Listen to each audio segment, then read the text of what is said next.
Hello, and welcome to episode 77 of Philo. This is Ménage À Philo, because we have a lot going on. Let me turn down the music a little bit, because I am show running as I'm doing all this. Today we have Robin Fisher, my co-host and better half, and we have a special guest today. This is Dan Fraga.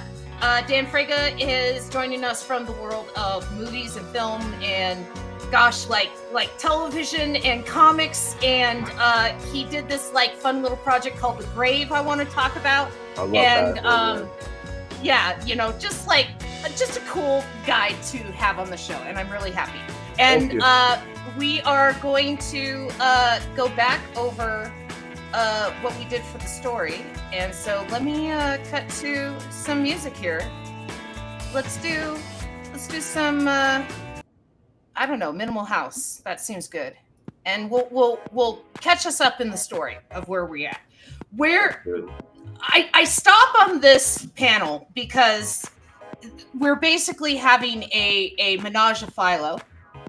And Philo in venom form is somehow attracted and also being attracted to Armond, our octopus, who is a floating circulatory system around there in flailed mushroom skin. And then we have our Olive Oyl head of doom, who also seems to want venoms and like octopuses. And so just kind of catching up to where we're at. Oh, wonderful. Hi, watching on YouTube. That's from Planet Earth Entertainment. So where we're at is she had basically feasted her eyes upon the view of the mycelium world. We had our symbiote triangle, and then the venom separates from Philo after seeing Armond. So I am asking my guest if you would like to take the first panel or if you would like me to take the first panel. It's up to you. I'm happy to take the first panel, but I just wonder how poor Philo feels. I mean, wasn't everything going really great with the being a venom? Yeah, Olive Oyl. The symbiotic relationships are usually based out of deep-seated emotions and such. Whether it's from the venom itself or the host is the food to the hunger of the symbiote. So in order to give yourself up completely like that, I'm sure Philo feels maybe a little upset. Yeah.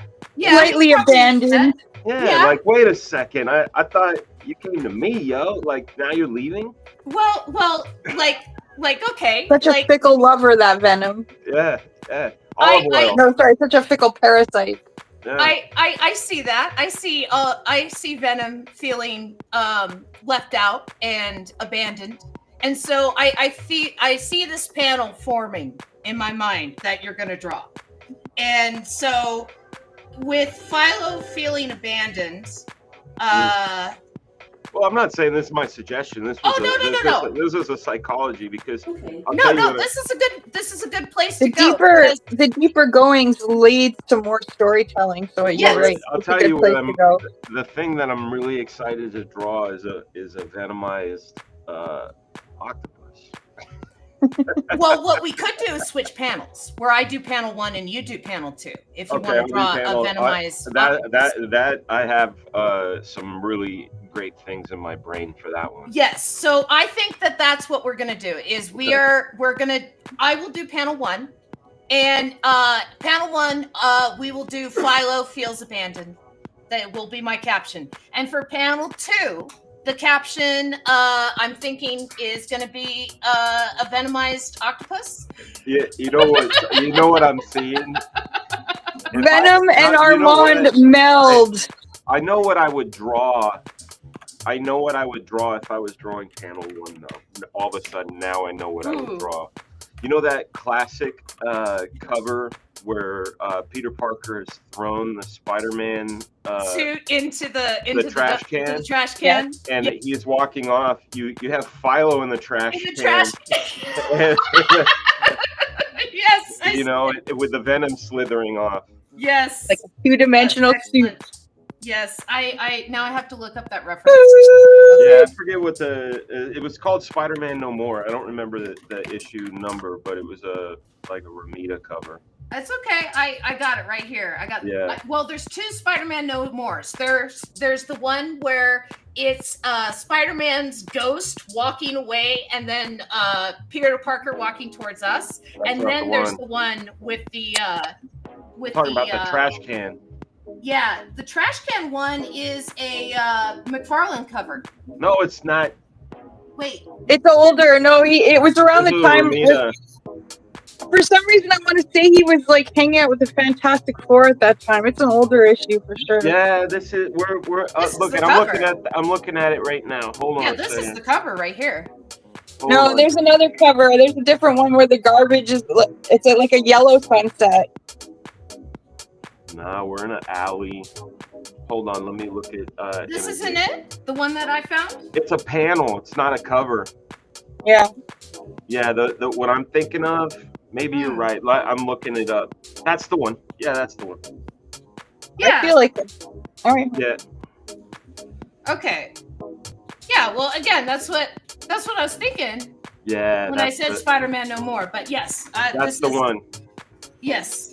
All right, let's get started on this. This is excellent. Okay. And I'm going to be drawing panel 2 while you're drawing that too? Okay. Yes. We're going to do, in panel 2, Venomized octopus. So I imagine that it would be them joining. So what would the caption be for that? Is a Venomized octopus? Or no, coming together? To become one. To become one. But it's not TWO, it's TOO. Or no, sorry, TO. To become one. But yeah. Not two, but to become one. Okay. All right. I'll do this. I'll make the venom more of a slithery thing than a Peter Parker. Oh yeah. Figure. Yeah. But we'll still give him like arms, so he kind of resembles it. Yeah.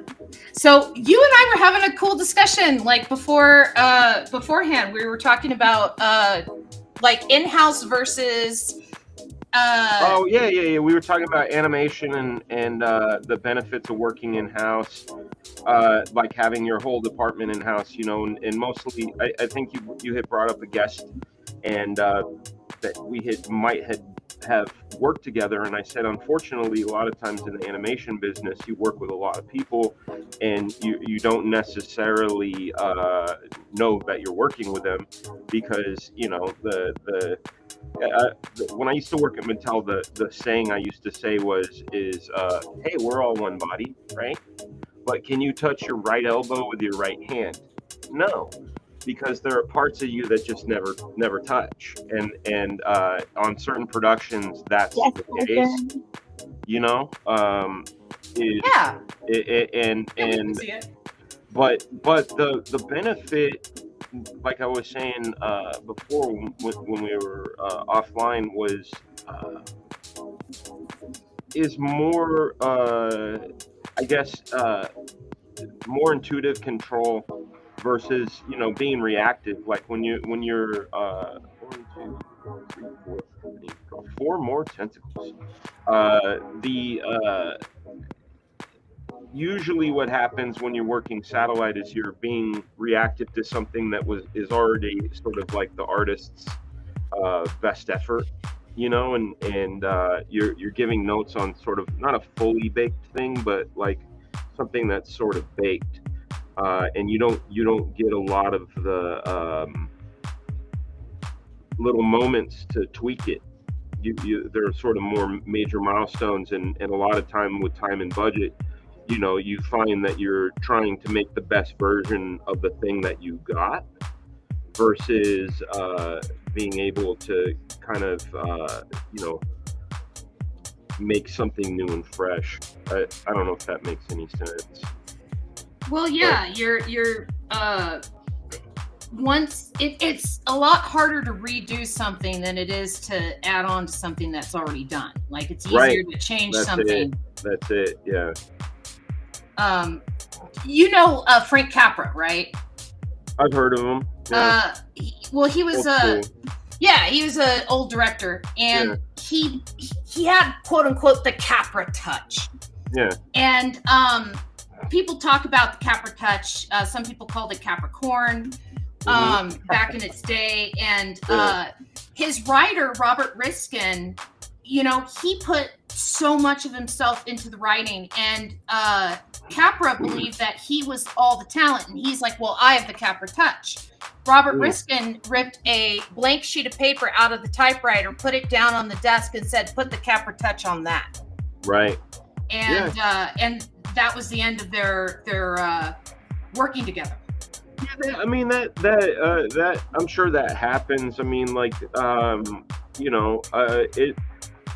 there are a lot of people, like I've had the benefit of working as a director and working for directors, and the one thing I noticed about working for directors is there are definitely different styles. There are I've worked with directors that are like just read the treatment and give me an interpretation. They want that clay, they want that shape, man, you're so fast. Holy crap. Oh, well, hey, don't compare yourself to me. I've been doing this for a long time. Yeah. And I'm just over here yapping away. But there are some guys I have some guys that want to see what I'm bringing to the table. Then there are other directors that know exactly what they want, and they're super prescriptive, each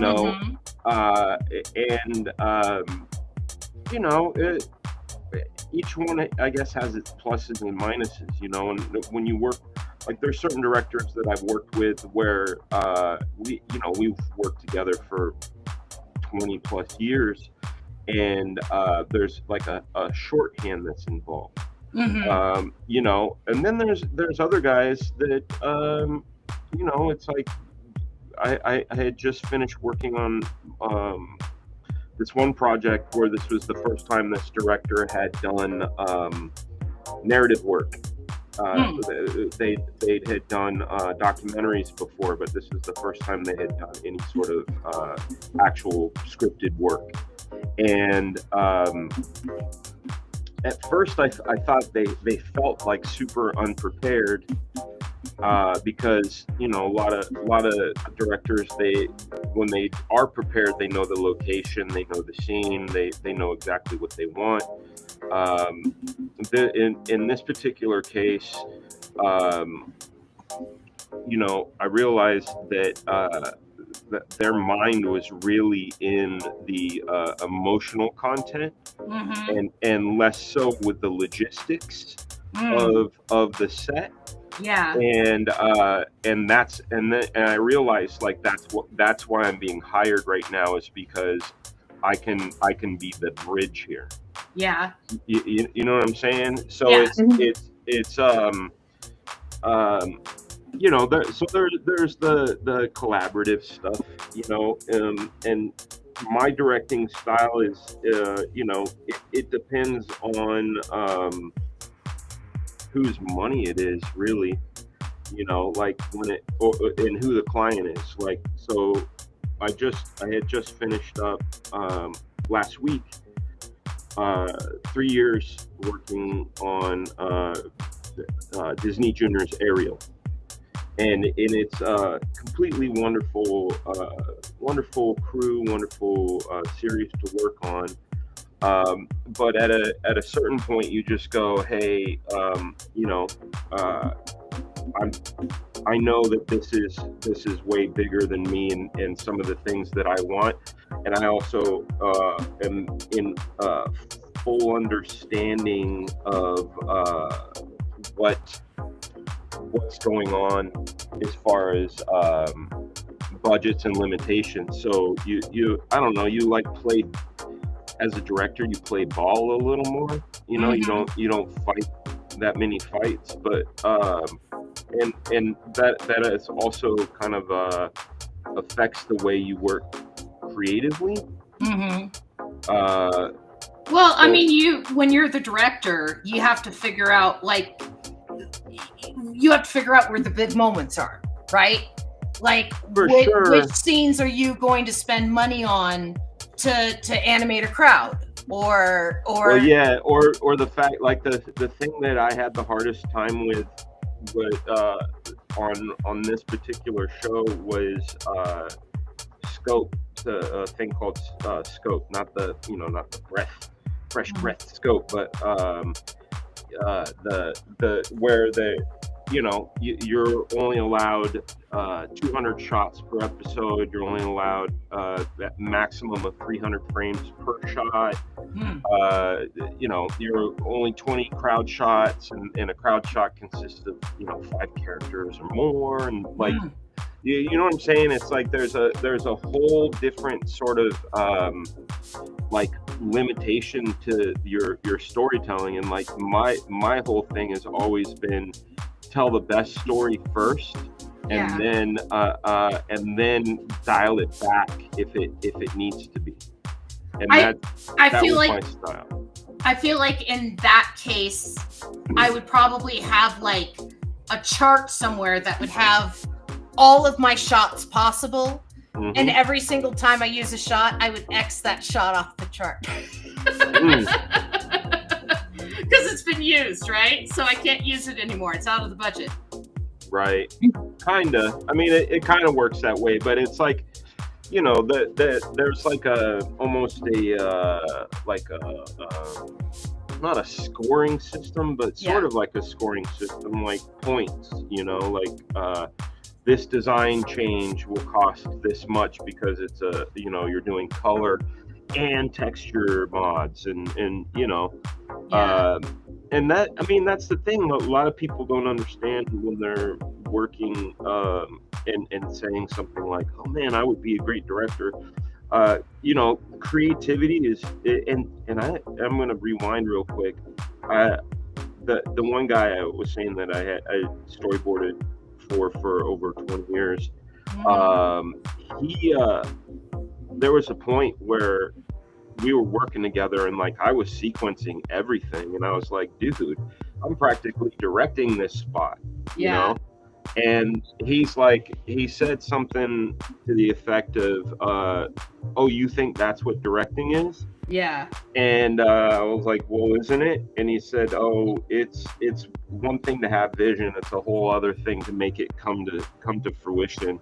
And I didn't know what he meant until I had to take the reins myself, and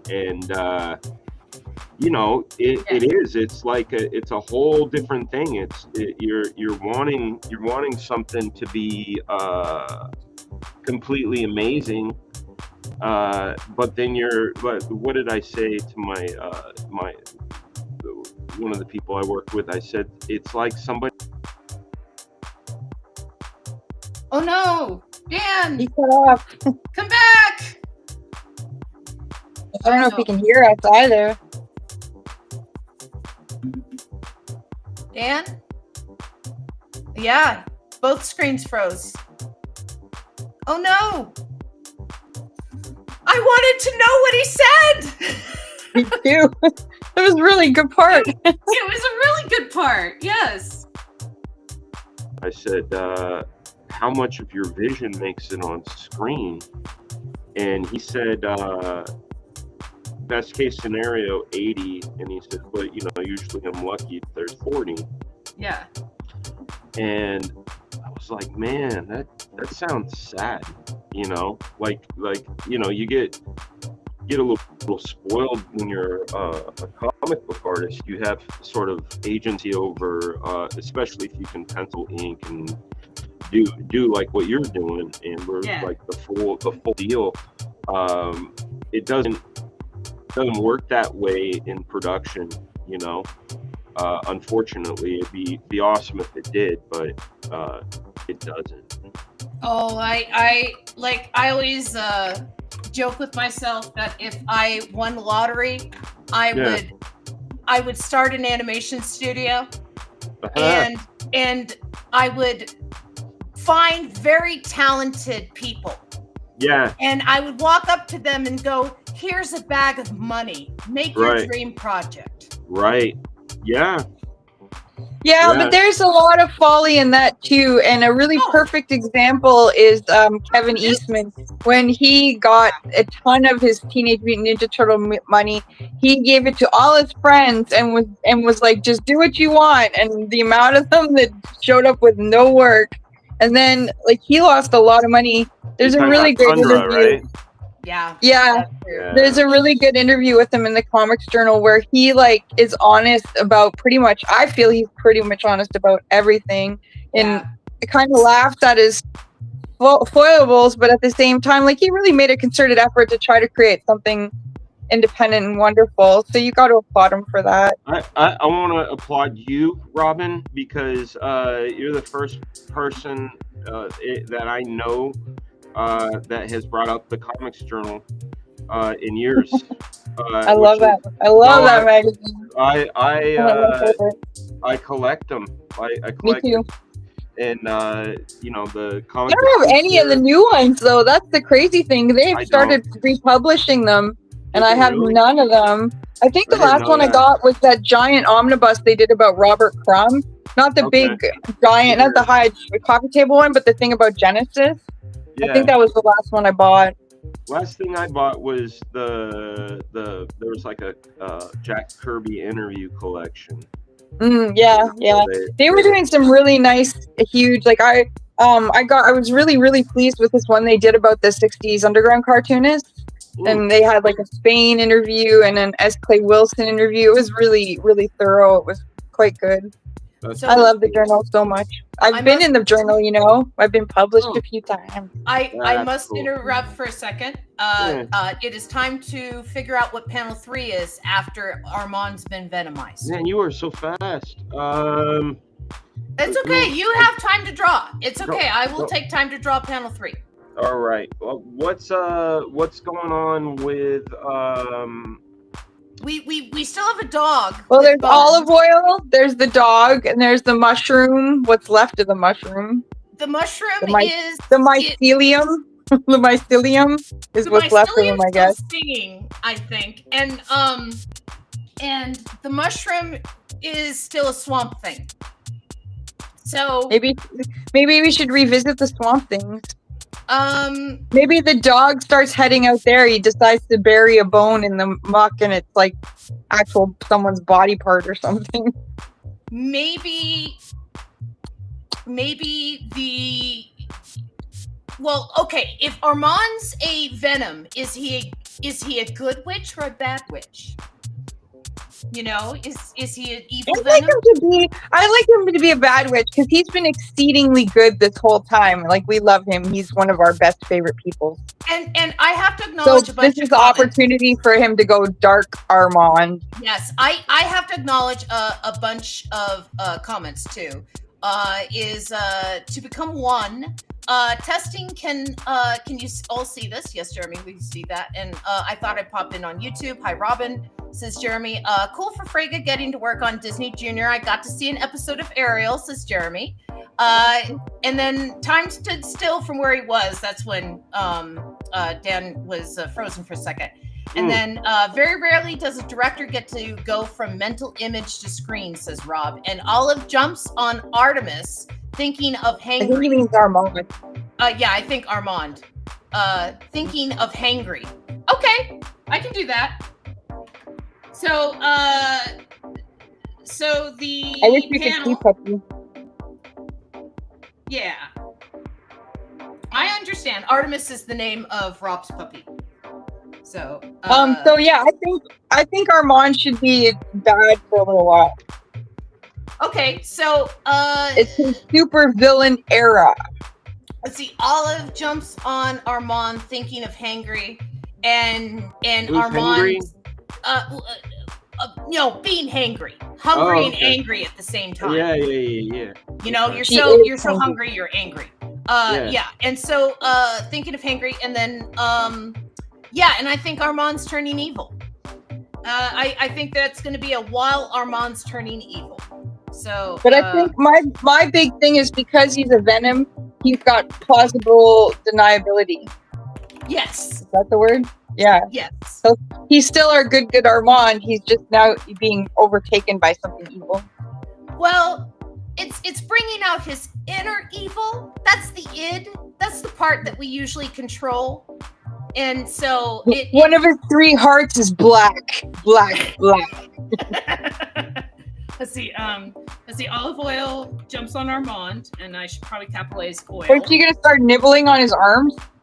I'll figure it out. Let's see. Hi, Photography Rose. We have a new follower named Photography Rose. Thank you. Well, he turns evil. Oh, yeah. Dad, I wanted to ask you because you have a very long history in comics. So, like, have you always been into comics? Did you start drawing when you were young? Did you read a lot of superhero stuff when you were little? Thank you, Rob, for correcting me. Thank you. I knew I was off. Let's take that one by one. I always liked to draw. I didn't start really getting into comics until I was maybe about 11. You know, I was aware of comics, but I really got bit by the bug and I'm gonna age myself here. I really got bit by the bug in 1984. You can't. You're gonna age yourself no matter what, because I was looking up history on you just for research purposes. There's a video of you straight out of high school from the news. Yeah. That was what, early 90s? 95? No, even earlier than that. I got hired in December of 91. Nice. So, yeah, and I was a kid. But let's see. I was really into Spider-Man, like really into Spider-Man. Like, he's the greatest. You know, that's basically the yeah, it's really good, beautiful brushwork. That's one of the comments in the that we have is beautiful brushwork. And you know, of course I was a fan of like G.I. Joe and Thundercats, like any kid from the, you know, late 70s, early 80s. You know, all right, I think this is it for our friend Armand. I feel like he's being in cat. Oh wait, no! I gotta put white effects. What am I thinking? My goodness. See, you gotta see some of this stuff like streaming across. You almost look like a bondage, Armand. Well, you know, if you're gonna get into like this sort of topic, you gotta get a little dark. I mean, if you're gonna venomize Armand, he's gonna be black and inky. I just feel like Venom has more teeth. To me, Venom is a scary symbiote with lots of big, scary teeth. Well, where would he have the teeth? On his tentacles? No, at the bottom where his mouth is, he has a beak. I can put some in there. That's fine. Yeah. That's how they crack all the shells of crabs and lobsters and stuff that they.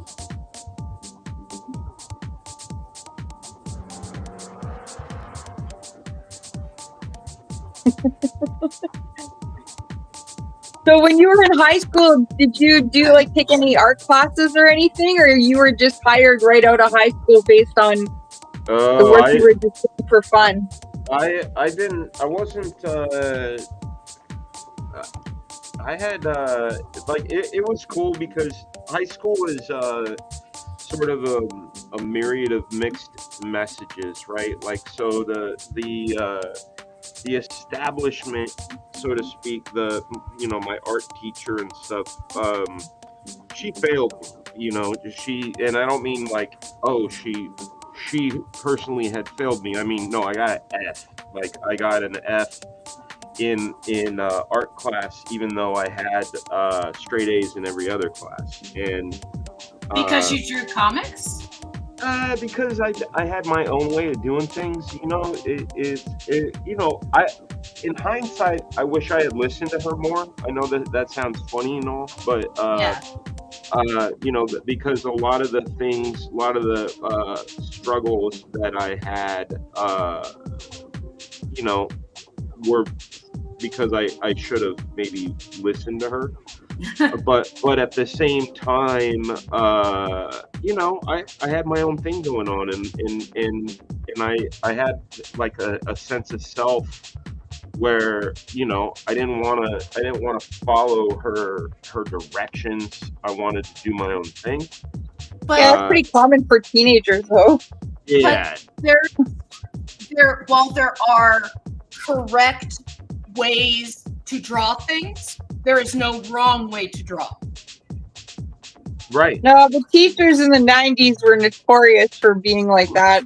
I remember getting a detention for finishing Taming of the Shrew like a week after we got it, instead of following along page by page with the rest of my class for like a whole freaking semester.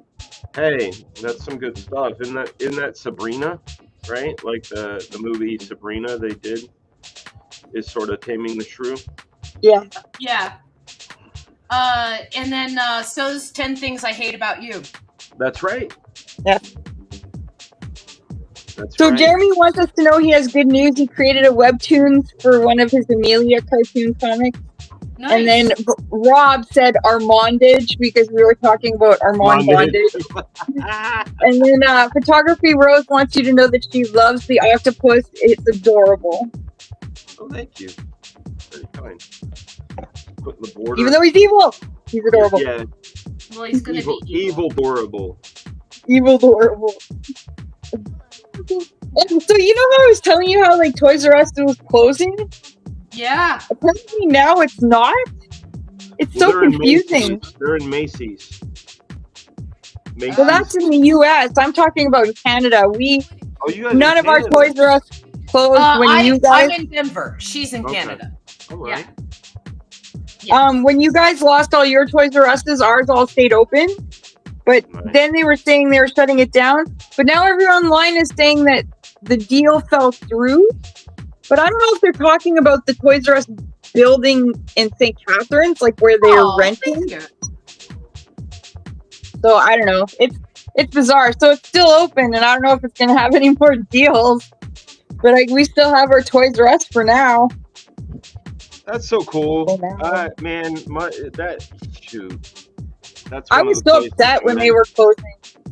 Because it's a monthly pilgrimage for me to go out there and check stuff out. Like, speaking of G.I. Joe, one of my greatest deals I got out there, because they, for some reason, ordered like 10 or 20 of them, and they had them in the store forever, and no one was buying them. And I got that Baroness with the motorcycle from G.I. Joe for like $30 when they were originally were $60. Oh, yeah. So Toys R Us is wicked. Yeah. Oh, and Toys R Us is what got me into Monster High, which is another question I would like to ask you, Dan. Wow. Okay. Let's go. I nothing made deep. sure to point out Monster High on your IMDb to her. You because did. she's a huge Yeah. fan. I spent quite a few years working on Monster High. What are your questions? Here we go. There No, it there's is. nothing. No, it's nothing deep. I just wanted to ask you about what the experience was like. Because for me, initially, I got into Monster High because there's a Canadian cartoonist named Glenn Hansen, and he did a bunch of the character designs of the initial core group. And so when I saw that Ghoulia and I knew he had done it, I was like, oh, this is like a Glenn Hansen action figure. And that's how I really got into the Monster Highs. And I'm almost 50, and I actually really love the cartoons. I really enjoy watching them. Thank you. Yeah, that was a whole lot of fun, and what's interesting is a lot of our productions for Monster High were in Canada, like all of the like the Haunted, New York, all of those. We did those in Vancouver. Nice. Yeah, I have a lot of friends that work in animation out there. Like my friend Rebecca Dart has done a lot of work with My Little Pony as a director and a character designer. I have another friend, Mike Meyer, who's worked on was it Over the Garden Wall? Yeah, there's like I knew another guy, and I've interviewed him on my radio show a few times. John Delaney, he had his own animation studio out there. Yeah, there's That a lot of. must be cool.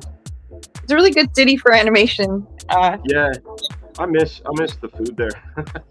Yeah, well, I don't know. There's a lot of American cities that have the same kind of multiculturalism. It's not Sure, that devoid over there. sure. But sure. it's true. I mean, like I live right near. I live next to Niagara Falls. Aren't you But in I always- Atlanta? Wait. Let's stop for a second. Aren't you in Atlanta? No, I'm in. Well, now I'm in Middle Georgia. Okay. It's about 2 hours south of Atlanta. Oh, okay. I could see why you miss the food because Yeah. Atlanta's like a food like. No, mecca. I wish we were closer to Atlanta because yeah, you're right. That's that food central. All right, here it is. There's your Armond getting venomized. Nice. All right. So But yeah, I live in St. Catharines, which is like a small city. It's not like they consider it a city, but I don't. And I hear you because you do miss a lot of like really good food when you're not in a big city. When I go to Toronto, I get my real Chinese or my real Vietnamese and there's just so much more variety in the type of food, you know what I mean? Like out in this small little city, it's all pub stuff and you get bored of it so quickly. I don't know. Some of my favorite food surprises were at small pubs. Like in Toronto, there was a place on King Street that was it was cold as shit. I remember it was in February of 2017. We were working on a show called Ever After High, which was it was a spin-off from Monster High. Yeah. So that production was at a place called Guru. And we had gotten in kind of late, was living in California, so there's the time change, and it was freezing cold. And we go into this place, and it's like a bar, and my producer ordered steamed oysters, but they were done with like the Scotch bonnet pepper, and I'd never had anything like it. I'm thinking about it right now. I want it so bad. Yeah, that was. Yeah, I love good food, but I mean, Macon's got its own thing. I mean, we got good barbecue down here, can't hate on a lot of stuff, but I miss good ramen. I miss good, stuff like that. Well, I live in Denver. Denver's a pretty good food city. I bet. And you got Mile High Comics there. Oh, that's a pilgrimage about once every 3 to 6 months. Okay. Yeah. Chuck's my dude. If you see Chuck. Yeah, I have to say I've recently, well, maybe in the past year, I've gotten to become not good friends with him, but certainly like on speaking terms with him on Facebook. And he's awesome. Yeah, like I awesome. love everything about him, and he's just a fascinating character. And he's just a wealth of knowledge. And like even just recently with Jim Shooter passing, like he had all these stories, and I just love seeing his glimpse into that part of the world because like. I'm Canadian. I didn't hop down to New York and catch a glimpse of any of this stuff on my own. So well, you have the best comic book artists come out of Canada. Like, sure. No, I'm serious. No, you got. Even though John Byrne was born in England, he's still a Canadian. Sure. So John Byrne, Todd McFarlane, Travis Charest. Yeah. Like these are epic guys. So yeah, Canada is pretty awesome. What are we doing now for? So I did 2. You're doing 3. What's 4? What's going on?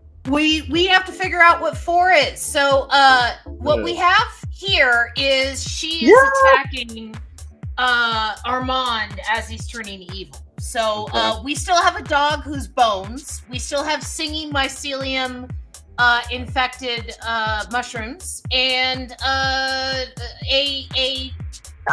deflated philo. A deflated philo and a swamp thinged mushroom. So well, I'm getting annoyed that Olive Oyl is trying to eat Armond and I want her to die for real. She's not allowed to hurt Armond. You're done with Olive Oyl? No, I'm just very protective of Armond. You're just very protective of Armond.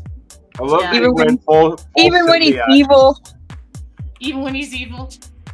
What was that you just drew with? What was that? That I have tons of brushes, and so okay. yeah. So these are my alien tentacle brushes. Oh, And so okay. I I have- was like, whoa, that's bananas. Yeah. So rather than me like take forever drawing this thing, I put it on its own layer, and then I delete it where I don't need it. That makes sense. Yeah. And so we briefly touched on it, and to me it's just really interesting. How did they hear about you at Extreme Studios? Did you just show up with a portfolio and they were like, yes, come on in? No, I was essentially I was a stalker. Oh, okay. Yeah. No, I mean, if you look at it like straight up, but we're talking like 1989 terms. So, so when I was a kid, I did a public access show every Wednesday called Comic Review for You. And As a kid. As a kid, yeah. There's still That's excellent. Yeah, I can send you guys the links. There's I did 150 episodes. Only 3 still exist, and they're on YouTube. Yay! Yeah, but so I did this show called Comic Review for You. I'm like 15, 16 years old. And one of the episodes I had done was a portfolio review because I wanted to show all aspects of comics. Of course, we did reviews, we did movie reviews. I got most of my information from the Comics Journal, Comics Scene, and Comics Interview, of course, but most people didn't read that stuff. I did. But that's the information I would disseminate out. But we would do some, and it was live, by the way, like this.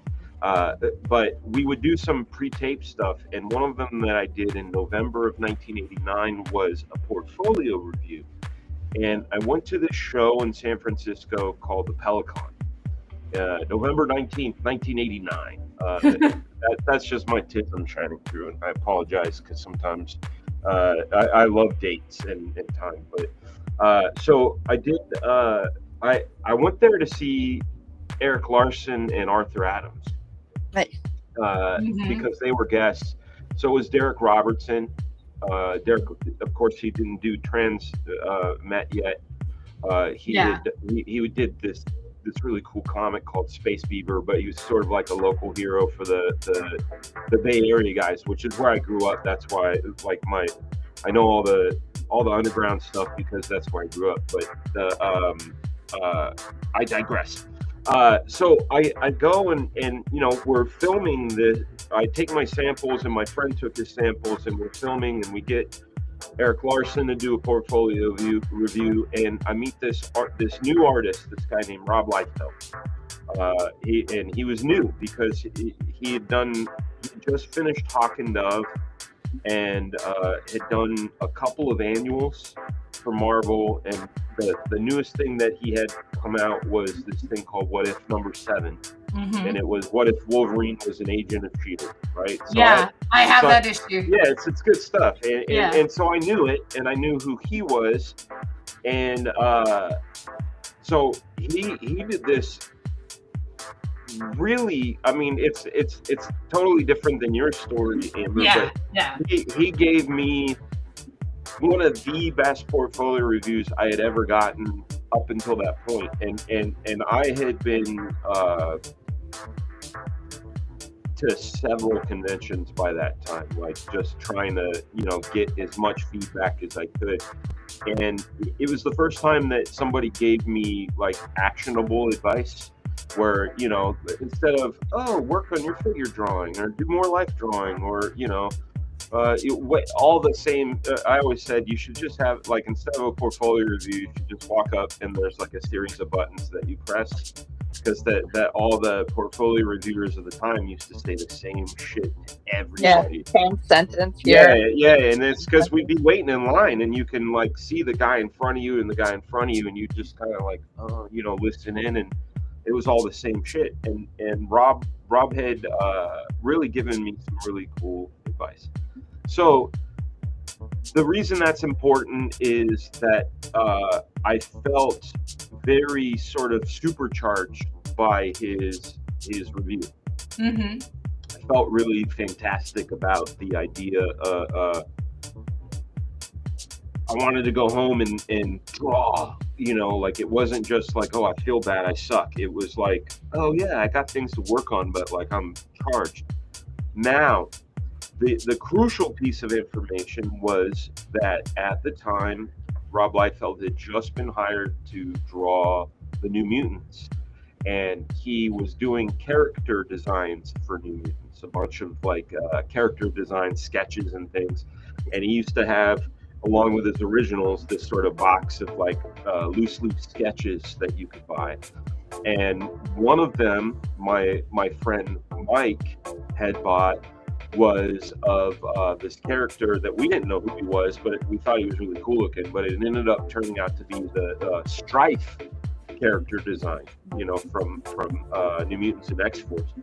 And the reason why that is particularly interesting is that Rob had drawn it on his personal stationery. So it had his name, address, telephone number, and fax number. Okay, literally stalk him. Yeah. And I mean, it was far away from me. It was like, like 8 hours. I'm going to tell you another story that happened before this. Well, before we continue, keep it on hold. Let's figure out what you're going to draw first. All right. What am I drawing? Yeah. Let's see. Okay. So she is attacking Armond. Mm-hmm. And so, what Does happens? the symbiote go into her? Oh no, it already was in her. You know what's funny is she is looking less and less like Olive Oyl and more like a Bushido geisha, crazy Japanese character. Yes, definitely. She's like, I said that when she first drew. I was like, it's like a Junji Ito monster. Yes. I love it. So we could Hi, Black Hawk. Yeah, we could go in that direction. Or we could have how the dog reacts to the situation. Yes, the dog could try and save Armand. They're friends. And we haven't really. Bones? The dog is bones. No, he's like a skeleton dog right now, and he's got a bone in his mouth. You can draw him any kind of dog you want because he's Hold on, I have the he's image. A shapeshifter like Philo. I have the image in my mind already. It's a very low perspective. I wanted to show you guys something I got at Walmart. It was on sale for clearance prices because. Oh, it's April O'Neil. Yeah, she's a chubby black woman now. It's awesome. Well, she was black in the original comic. No, she wasn't. Wasn't she? No. The original black and white comics. Isn't she black? No, I mean she was. I mean she was in black and white, but she looks pretty black to me. In those black and white comics. As long as the core of the character is there, then it's all good. That's. Well, I love it when they do this. Like I have when they did that Into the Spider-Verse and Issa Rae voiced the pregnant black Spider-Woman. That was like the first action figure I got from that series. And then I got Spider-Punk because Spider-Punk is cool as heck. Yeah, he is cool. It's maybe she's from the animated movie because I really love how they draw the turtles. Like all the characters kind of look sketchy and interesting. Like if you see them, Rocksteady and Bebop. Yeah. I don't know. I really like the style, but it just says she's the first human to bond with the turtle. That's what it says. Ha! Jeremy agrees with me. Say what? In the original comic? In the original comic, she's a black. It's. Hold on, let me look it up. Look it up. Jeremy, I'm enjoying that you're gonna vet her thing, but let's look her up. You might be correct. I'm pretty sure Eastman drew April O'Neil originally as black. I did not read the original comic, so I can't say either way. I have. Her first appearance is Teenage Mutant Ninja Turtles #2. All right, so let's go back. Created by Eastman and Laird. Let's see. Full name. Her first appearance 1984. Computer programmer. strong-willed news reporter in the animated series. Yeah, in the series, she's the white redhead. The cartoon. Let's see. There has been a long-standing misconception within the Teenage Mutant Ninja Turtle community, and especially those outside of it, that April O'Neil was originally introduced in the Mirage comics as a black woman, and then later whitewashed into a Caucasian. No, look at this. Media. This is her. This is her right here. Let's see. It was originally as let's see, by subsequent media. If you don't feel like reading the whole article, blah blah blah blah. Let's see. Wait, look at if you go to she looks white to me, but she could also be mixed. She could be that. She looks like the woman in the Prince movie in Purple Rain, like humanity. But she also. You know what? I'm looking at Eastman's. I'm looking at Eastman's art. Yeah, Kelly LeBrock. I'm looking at Eastman's art though. She's kind of androgynous. Exactly. Like, when it comes my to question. Does it matter? Hi, Tangent. Yeah, it doesn't really matter. It doesn't even matter. It doesn't really matter. If you don't look anything like this, I think is our point. This woman is clearly black. Here's what I get upset about is when they fuck Donatello up. Pardon my French, but like when. How do you screw up Donatello? You make him all skinny and give him nerdy glasses, and you know. Yeah, I love you with the nerdy glasses. He's so cute. There's like a baby version of him. Donatello's smart. Look at the baby version. Tough as the other turtles. No, that's not Donatello. Can you put me in the big screen so you can see the cute baby version with his little glasses? Donatello is the dude that's in the micro series, the one with Jack Kirby. Jack Kirby in it. You don't know what I'm talking about? What? Jack Kirby was in. Yeah, Robin. They come out and they meet Jack Kirby. I'm gonna give you some school right now. You don't need to. I know who Jack Kirby is. No, I just was not aware that he was in the I know you know who Jack Kirby is. Hold on. No, I'm gonna share this link in chat about the origins of April O'Neil. I would like you to behold a wonderful Ninja Turtle figure that I have. It's a really cool Ninja Turtle figure. It's Jack Kirby. What? Because that is cool. See? He's in my favorite Ninja Turtle story of all time. It was the Donatello micro Amber, series. can you put in the big picture? It was the Donatello micro series, right? So and what's great about the Donatello micro series is that this guy Jack lives in the building near them. Got the sketchy face too. Nice. Yeah, and he's got this magical pencil that whatever he draws becomes real. Nice. Anyway, adventures ensue. Right. So. Well, I have a Kirby action figure. Do you want to see my Jack Kirby action figure? Oh, heck yes, I do. Hey, of course. I have a Stan Lee action figure.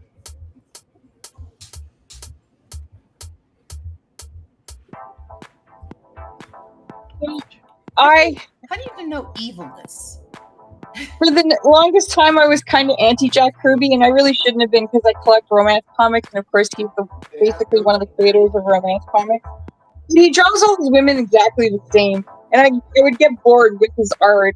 And of course, the other thing too is I was kind of contrarian because all the boys in my life that were into comics were always like Jack Kirby, Jack Kirby, Jack Kirby. Oh, I understand now. I understand now. Yeah, no. Let me finish. But then I saw this documentary a couple of years ago called Jack Kirby at War, and it's on YouTube for free. It's really good. I don't know if you've seen it, but that's when they showed me all his like psychedelic machine stuff that he was doing with like the New Gods and OMAC in the 70s. And so then I was like dying for like a poster or a comic or anything like that. And I couldn't really find anything, but I found this. It's a Funko Pop that's been painted like a Jack Kirby. That's 70s. Really cool. It's Thor. But like you can see, there's like inking lines, and it's totally like Kirby crackly sort of machine line work. You know So, yeah, what's that's my Kirby amazing toy. is Jack Kirby created Stan Lee. Yep. Basically, Yep. yeah. Him and Ditko. Yeah, Ditko had some say in it. Bill Everett had some say in it. John Buscema had some say in it. Wally You know? Wood, yeah. Yeah, there was a lot of people that built Stan Lee. Yeah. So I was gonna tell you, now that I'm drawing this thing. I don't know if you can tell what I'm doing, but I'm behind the dog as he's looking at the feasting that you're drawing. Mm-hmm. So we're behind him. So it's sort of a looming. What's I love that. That's awesome. We were about to pounce. So Yeah. I'm actually ready for the next panel. Well, So with the dog. now you Do you guys understand want what's some happening. hot gossip? I have some hot gossip. Oh, What's what's the hot up? gossip? Well, I mean, Ozzy passed today. We Yeah, have we to know acknowledge that. Yeah. That was unfortunate. Yeah. But you know, he had his health had been declining in the last few years, and he's with Sharon now. Well, he did. Wait, did she pass too? Oh, she passed a couple years ago. I didn't know that. Yeah. Yeah, I didn't know that either. Yeah. Well, Mama, he's coming home. You know. Literally. Wow. Yeah. Yeah, I didn't know she died. Yeah. It happened a couple years ago, but yeah, it's they just had that you know, benefit concert for him. Yeah. No, that's and, the last thing that I had seen. That I think that was good. Let's Goodbye. see. Come here, baby. My wife is bringing me our latest edition. Oh yeah, I have a kitten in the house This too. is Juniper. Hello, kitty. Hi, Juniper. Yeah, I have a Oh, kitten in the okay. house too. My kitten is named Creeper because I have a Creeper? 4-year-old, and she likes playing Minecraft. Oh, okay. I thought it was a Jack Kirby reference. Oh, is she still alive? Oh, good. I Yeah. checked her wiki. Oh, good. Yeah. That's what. Yeah. Okay. I thought I was going crazy. I was like, wait, what? Anyways, No, none of that was what? my gossip, but okay. Yeah. What's your No, gossip? I'm sorry, Hit us with the gossip. No, Robin. I think I had one of those pranks get me. Okay. know? Oh yeah. No, I know what you're talking about. Where it's Yeah. all Danny Glover dead at 68. And you're like, no, fuck. Yeah. I'm too Okay, old for okay. this shit. Yes. I have a few people correcting me on that. Yes, Sharon Osbourne is still alive. Yes, I was Yeah. wrong. False news. False news. Okay. Your gossip, Miss Robin. So we were talking about Jack Kirby, and one of the comics he worked on was OMAC for Oh, DC. One And I man just army. found out today that my friend Hochi Anderson with Denise Cowan is about to do OMAC miniseries. Dennis Cowan. It's not Denise. I'm so sorry, I'm French It's influenced. Okay. Hey, you know what's Dennis. really good? Here's what's fantastic. That's how you say it. That's how you spell it in French Canada. Is like that. I'm so sorry. Hey, très bien. No problem. You know, But you're right. It makes more sense that it's Dennis. one Duh. of the surviving episodes of my show, Comics Review for You, is a 1989 interview with Dennis Cowan and Sam Hamm, the writer of Batman. You're the nice. first Batman. So yeah, I've known him since I was 15. You know, Cool. Well, he's working on an OMAC comic. Yeah, no, that's exciting. Holy shit. That's really exciting. So they're gonna do OMAC, and who did you say was writing it? Well, my friend Hochi Anderson, he did a comic for DC Milestones called Wise Gun, and he also did a biography of Martin Luther King that's being taught in universities around the world. And yeah, he's a very talented comic book artist. He did a really good Blade comic, but Marvel fully supported it. But then when he finally published it, it was like Luke Cage dealing with the whole Black Lives Matter issues. They were too chicken shit to print it because they thought he would become a target, and they were like, "We don't want you to become a target," so they wouldn't print it. And then he did another comic for Blade, and it's actually really good. Like, I've seen the artwork for it. It's all in gorgeous blacks and reds and stuff. Because he he's sort of, I don't want to say he's very influenced by Howard Chaykin initially. He definitely has his own style now, but like you can see like where he came from, right? It's so weird. You're talking about people I know. Yeah. No, it's like I've known Howard since I was a teenager. Like, you're like, he's influenced by I'm like, fucking Howard. You know what I mean? Yeah. Yeah. I'm sorry. Yeah, I've interviewed Howard. I used to do a radio show about comic books in Vancouver in the 90s, and then in the early aughts in Montreal. So I've interviewed Howard Chaykin too. He's a character, that guy. Sure is. And there was a con here a couple years ago, and Steranko was there, and I was like the only girl in his line. And when I got up to the front of the line, he kissed my hand and started telling everyone we were engaged. I was like, what? You know, he won't You're take. like in his 80s and he's still a player. He won't take any pictures unless it's with a girl. Nice. Oh, that's interesting. Seriously, Yeah. like Steranko. he won't. Yeah. He won't. But if you ask him to do a magic trick, he'll do like 10. You know what? I did. Ooh, that's good information. If I ever meet him again, I'm gonna ask him I did a magic trick on him at Heroes last year, and he wasn't ready for it. Because I like magic, right? Yeah. And I said, "Hey Jim, I'm going to show you a magic trick you've never seen before." And he's like, "Oh, okay." And I said, "Okay, check this out. I'm going to turn this pencil into $100." He's like, "You are?" I said, "Yeah. Let's make sure that it's a real pencil." And I brought up, the clipboard, and I said, "Okay, now take the pencil and make sure it's real. Scribble something, scribble your name, whatever." And he goes, "Okay." And I go, "So you know this is real pencil?" "Yeah." I go, and I shouted at the top of my lungs, "Jim Steranko used pencil, $100." Yeah. He cracked up. He's a funny dude. He's a funny guy. When just before I moved to China, he got onto Twitter, and he was doing. I lived in China for 3 years. But yeah, this was like in 2015. No, wait, that's when I was in China. This would have been 2012. So in 2012, he got onto Twitter, and it was insane because he was doing these long form stories.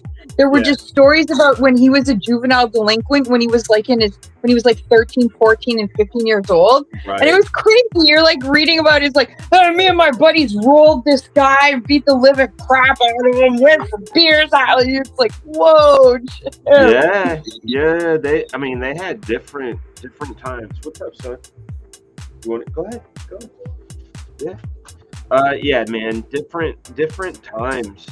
Totally different times. But also, like, that's my 11-year-old right there. And one of the things that was kind of a trip to me, just talking about time and things like that is how different kids' childhoods are now compared to our childhoods and the childhoods of our parents, because my dad was born in 43, I was born in 73, and when I compare my childhood, what did childhood look like in 1983 to me as a 10-year-old? I went outside, I rode my bike, I built forts, read comics, that's it. And I look at my dad's life, and it was pretty much the same. But now I look at my own 10-year-old, and it's like unrecognizable as far as childhoods are concerned. It's like we wanted to go outside. We didn't want to stay inside. All that. Well, the thing too is, I was reading something, and there was this musician was saying like, it was Tyler, the Creator. He's got a new album out, which is supposed to be like this amazing dance album. And he did like a show where he had like 300 people, and they weren't allowed to bring their phones in. And everybody just danced and had a good time. And he was talking to people about it, and it came down to people don't dance anymore because they're afraid of being filmed. You know what I mean? And being mocked. Right. Yeah, it's a wonderful strangeness is what it is. Foreground footage. I'm gonna put that one in shadow because it's so big. One of my favorite YouTube channels that I watch is called Cleo Longlegs, and it's this husband and wife, and the wife mostly does all the narration, and she has like this really like bored, disaffected, almost valley voice, but she has 2 borzois and 1 silken windhound, and she does these excellent videos with them. They're so funny. Like with the first borzoi is called Abby, short for abyss. And that's funny. The second borzoi is called Marceline, after Marceline the vampire queen. And then of course the second was Cleo Longlegs. But they're really funny. I love watching those YouTube videos about dogs. They're hilarious. Dogs are hilarious, yeah, for sure. Some people put a lot of effort into these videos. Like I was also watching for a while this one about Ollie, who's a British dog who could balance stuff on his butt. And then he got a brother named Tater. And then it's just like their adventures, right? Like they're putting a lot of work into the stuff. They're editing, they're putting them in little outfits, they're timing stuff. So I really give credit. If they're having a good time, that's really what it's all about. Mm-hmm. Now I have to figure out how to turn this into a panel. I love seeing all the colors. I know they're not going to stay, but it's kind of cool seeing it that way. It was the same when you did the first panel. It had like all those nice blues and reds, and then all of a sudden it was black. Okay. Yeah. Well, I know. I have to kind of keep some consistency in the final art, though. Yes, Nala Stomps. Yeah. Rob likes to watch Nala Stomps. I don't know if you've seen that one. That's about a dog that he kind of gets on top of her, and she does this back paw stomp when she's happy.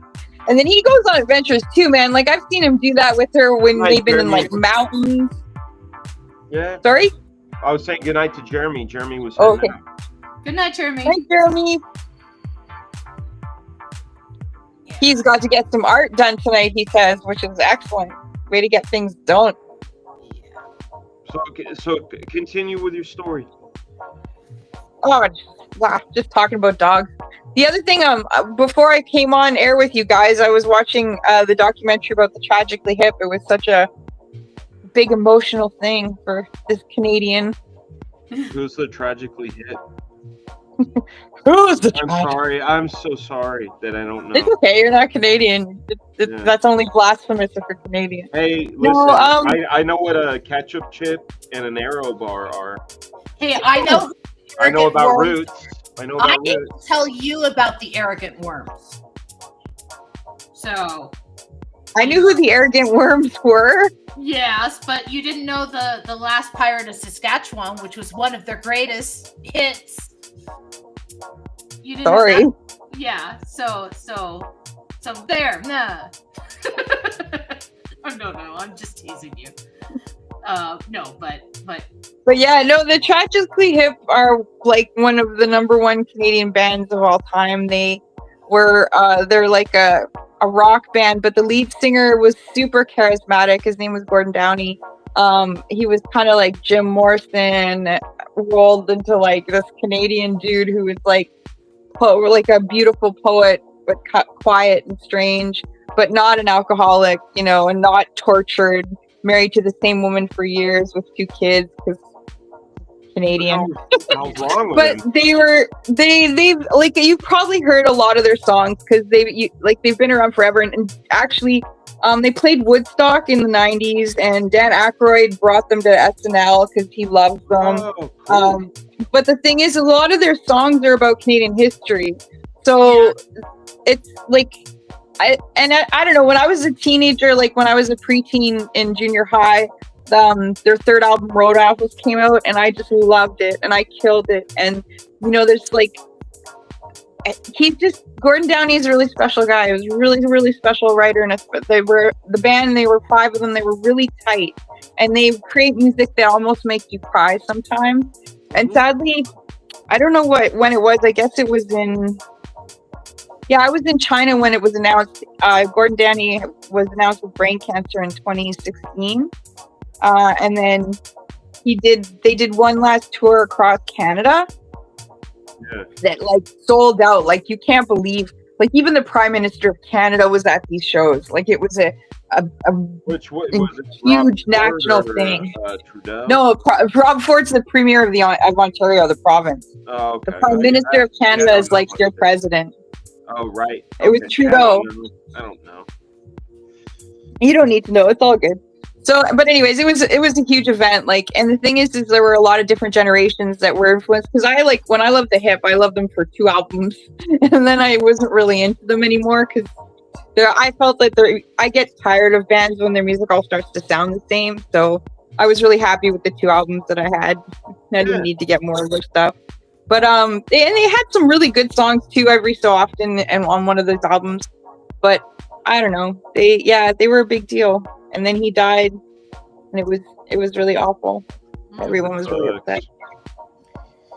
So the documentary is all about like their history of how they got together, and you know, like they were friends in high school. And Kingston's such a small little Canadian city. And it just their rise, how they just got bigger and bigger. Like they did a show, and there was this American A&R guy there, and he saw like 2 songs and wanted to sign them immediately, which is for 7 albums. So that was pretty impressive. But they just their live shows had so much charisma, and I remember I went down to see them in Ann Arbor, just outside of Detroit. And we drove down, and like half my high school was there because we lived in Sault Ste. Marie at the time. And then I remember my friend went to talk to another friend, and I was waiting by the door for them. And all these, like I was in high school, right? So all these guys were trying to pick me up, and they'd all be like, "Hey, can I drive you home?" And I'd be like, "Depends. Where do you live?" And they'd be like, "Sarnia." And that's like literally in the opposite direction, Southern Ontario. And I was like Northern Ontario. And I was like, "Yeah, no, I don't think you can drive me. I'm on the other side of the state." But yeah, they were pretty special. And a lot of it was his lyricism. You know, like one of the songs he wrote was called 38 Years, and it was about a jailbreak that happened in the 70s. And the song is really beautiful because it's like the chorus is, he's 38 years old, never kissed a girl. And it's about like this convict who like went to jail because his sister got raped and he murdered the rapist. And so but he went to jail. But like the poetry of it is that, you know, he was 38 years old and he never kissed a girl. Like it's like a beautiful sentiment, you know, like there's a lot of really, and he's got a sense of humor too. Like, there was a Kids in the Hall movie that came out, and they did a song for it. I love Kids in the Hall. Yeah. Yeah. So if you ever saw the movie Brain Candy, there was a song in there called "In My Opinion, the Drugs Are Ready." That was tragically hit. Oh, okay. So yeah, they're just really special, and everyone's really sad that they're not around. Well, yeah. Oh. So the documentary is really cool to watch because it's like reliving the 90s Canadian music, which was like kind of a heyday at the time. We did really good. We did good in the 90s. There were a lot of really good Canadian bands that happened around that time. Was Toad the Wet Sprocket from Canada? No, they're yours. They're yours. Ours. You can have them. No, actually, I really like Toad the Wet Sprocket. I want to say they're from the Midwest somewhere. I'm not Minnesota or something. I could be wrong, but no, I like them, but they're not Canadian. No. Okay. Yeah.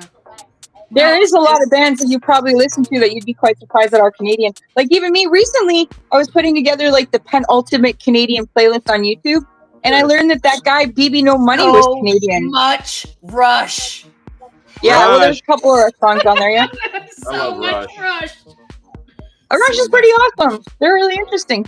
I have 2 Rush songs on there. But no, like I'm trying to have like a wide variety of everything on there without the stuff that I don't like. So I'll be honest, there's like no Celine Dion on there. There's no Shania Twain. But there's indie world. She is, and I respect her, but I'm not into her music, and I don't want to put it on my playlist. Because I was into more alternative music, more indie music. Yeah. Leonard Cohen. He better be on that list.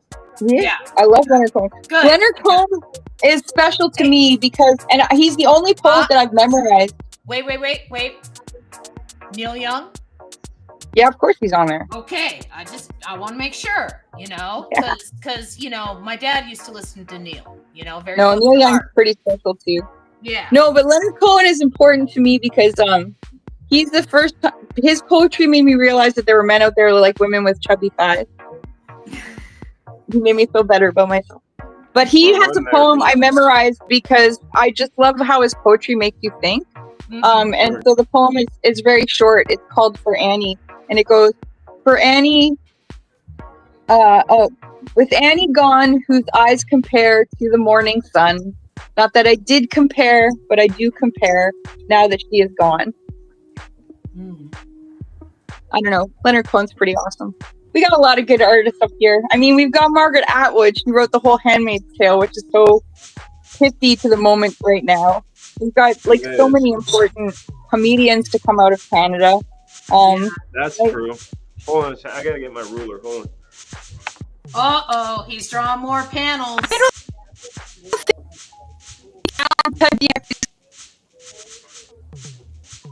Oh, Sorry about that. I lost Robin. Yeah, Robin, come back to me. Oh, she froze? Yeah, Robin, come back to me. Robin, come back. Come back, Robin. She might drop out. It happens sometimes. Yeah, she might drop out. Yep, that's okay. She'll come back. I'll bring her back. I'm bringing her back. All right. There she is. I don't know what happened. I just got dropped, but I came back. It's okay. Like the yeah. cat. The cat came back the very next day. That's Canadian. Yeah.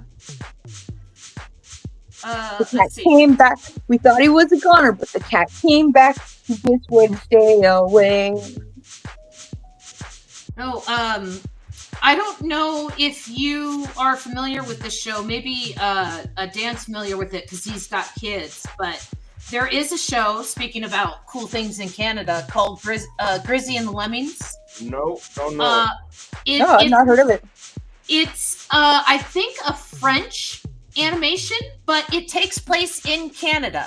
And it stars a grizzly bear, and lemmings that take over the cabin of a ranger in Canada, and it's like chase cartoons, Okay. no words, Nice. and it's just like they find devices that do things like make them super fast or something, and then it's like that's the motif of the episode is now they're chasing each other super fast down the highway. And at the end of each episode, they end up like their hubris gets the better of them. As it should. Like Tom and Jerry. Yes, it's awesome. I love them. And I love my when daughters were hubris watching. ones. I love the hubris cartoons the most. Yes. Oh, the Black Hulk knows that show. Yes, and so it's cute. And so but it takes place in Canada, and so they have the Canadian flag everywhere, and I'm gonna look it up. yeah, at one point the house becomes sentient when they are like going on their tour around the world, and then it like has a map of the world and is like pointing at Canada. I want to go back. Well, one of my favorite Canadian comic book artists of all time, Dave Cooper, he's got 2 Canadian cartoons that they've done. One is called Pig, Banana, Goat, Cricket, and it's just like the adventures of a pig and a banana and a goat and a cricket and all the things they do. And then the other one is Becky and Bagel. And Becky is a cat and Bagel is a dog, and the dog is quite silly and Becky is quite serious. So it's kind of like the whole Bert and Ernie thing, but he did Becky and Bagel as a kid's book first, and his art is sublime. Like, I love Dave Cooper's work so much. But anyways, the guy that animated is this guy Nick Crane, and he's done a lot of animation too in comics in Canada as well. If you want to see his work, he did a Danko Jones video. I don't know if you know who that is. He's another Canadian musician. Called King of Magazines. It's really funny. I'll have to check it out. Dave Cooper's style is so distinctive. Like, Guillermo del Toro has a huge giant triptych painting of his. So does Joe Quesada, actually. He does like really pillowy girls doing weird psychotic stuff like eating each other and tearing their eyes out, but it's all like in pastels and weird soft brushes. Dave's one of a kind. As it should be. You know, oh, he did. Oh, you know what he did that's really funny? So he did this comic called Pippin Norton that I really love. And they did like a little action figure for it that's really neat that like incorporates the box and turns it into a car and everything. And I love it so much. It's one of my favorite toys. But the thing is the guy that wrote Pippin Norton was one of the guys that founded Vice magazine. And he used to be really cool until he decided to found the Proud Boys. Oh, shit. Gavin McInnes. And Dave's got nothing to do with it. Like, he, like, totally distanced himself. He's not that kind of person at all. But it's just like, what the heck, man? That guy used to be cool. Yeah. Yeah, it's kind of like, I don't know if I want to hang out with you anymore. You've kind of deviated to way too far to the extreme. Yeah. Let's see. You guys were talking about Kirby Crackle earlier, so I'm going to do Kirby Crackle. Oh, you got a Kirby Crackle brush? I have multiple Kirby Crackle brushes. Nice. Yes, I will Kirby Crackle all over this panel. All right. Okay. It's going to be awesome. Yes. That dog looks ready to take him out.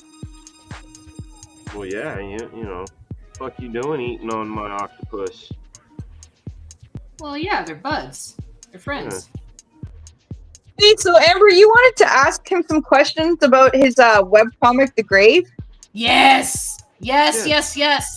One of the things that I found really interesting about it is that he did a panel every day for a year. That's intense. So again, my background's more webcomics, and that's kind of where I started, and I understand the difficulty of producing a panel day and you know, all that sort of thing. And for somebody who did come from traditional comics where you were producing something a month and like TV shows and stuff where you have a deadline that's like way down the line, like how was that adaptability? I remember you were waking up at 5 a.m. every day to do it. I was. Yeah, it was I'll tell you the impetus of it was that while I was working at Mattel, I had the 2.5 hour drive each way, right? So I was in my car for 5 hours a day. That's insane. So, you know, after you listen to your favorite album and, you know, and then you start listening to audiobooks and all that. And so I came upon this book called The War of Art, and it's written by this guy named Stephen Pressfield. And in this book, he's talking about creative people that have these ideas that they want to get out, but they don't do it because they usually take inventory of the things that they don't have that are stopping them. You know, I don't have the time, I don't have the money, I don't have the, you know, whatever. And a lot of time the regret ends up happening at the end of their life where they you know, didn't do the thing. And he said, but you know, the most successful people that are out there that are creatives, they flipped it to doing inventory of what the reason they could, or the way that, you know, the time that they had, or like look at how you can do it. And I always tell people baby steps still climb the mountain. Yeah, and I was like, okay, well, if I get up at 4 and I, you know, stay up after dinner and, you know, do this thing, I can probably write, pencil, ink a panel per day. And you know, and I thought, well, okay, I'm gonna do it, and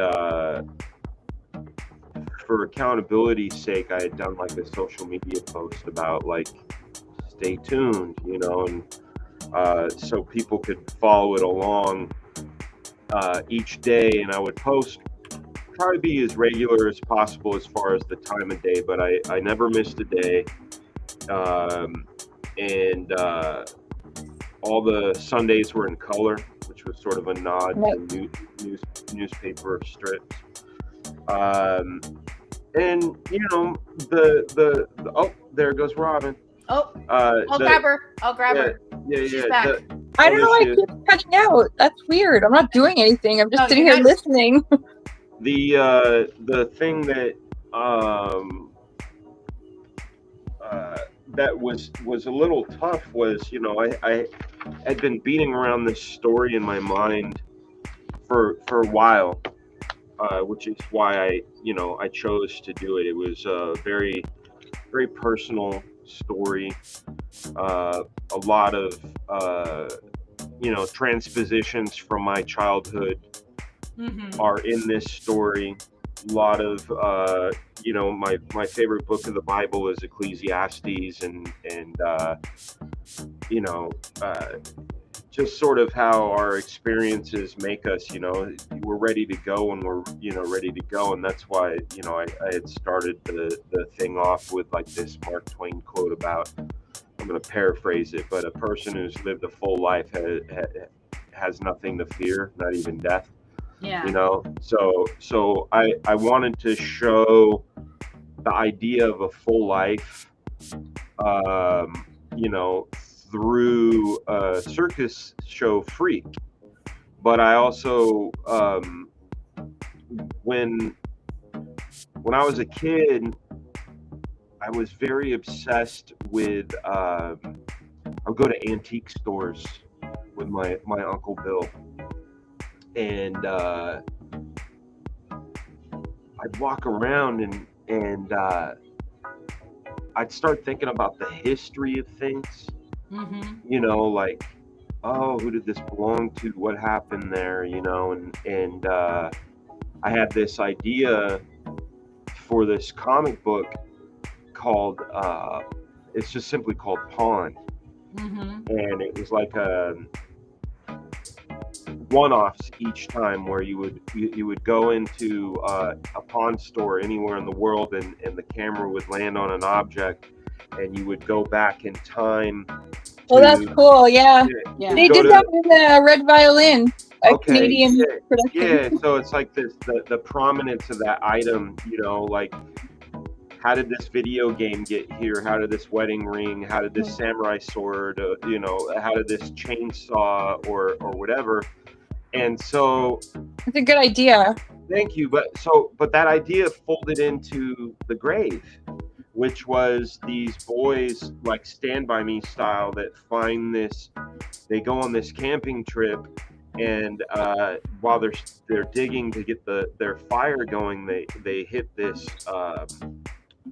this old school sort of like suitcase from the old days, and when they open it, it's got these items in it, and there's like a pocket knife, a coin, a baseball card, some stuffed animals, shoes, a